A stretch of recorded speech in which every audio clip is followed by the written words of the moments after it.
अक्सर व्यक्ति सोचता है कि बिना कुछ किए ही उसे वह सब कुछ मिल जाए जो वह चाहता है। इस पर लगातार बहस हो रही है कि भाग्य बड़ा है या कर्म। क्या कुंडली देखकर हम अपना कर्म करें? क्या ग्रह की दशा देखकर यह फैसला लें कि हमें कौन सा कदम कब उठाना है? अनंत काल से इस विषय पर बहस चली आ रही है कि कर्म महत्वपूर्ण है या भाग्य। जीवन में अगर आपको कुछ पाना है तो मेहनत तो करनी ही पड़ेगी। मंजिलें उन्हीं को मिलती है जो उसकी ओर कदम बढ़ाते हैं।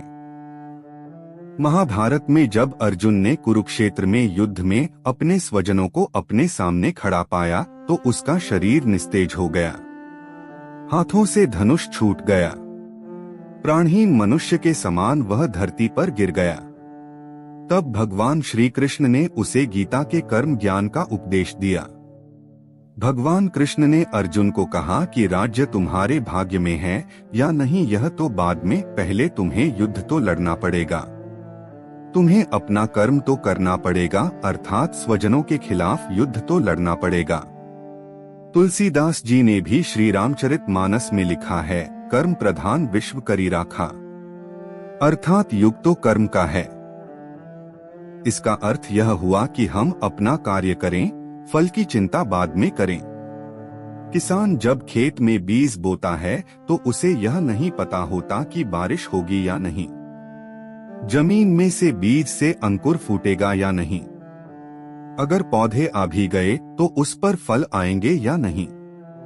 लेकिन किसान बीजों को जमीन बोता है और फसल की चिंता ईश्वर पर छोड़ देता है।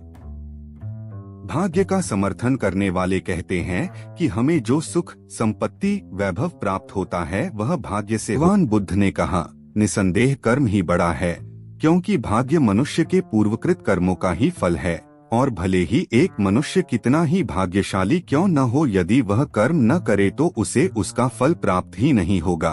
भाग्य को प्राप्त करने के लिए भी कर्म करना ही पड़ता है, इसलिए कर्म ही महान है।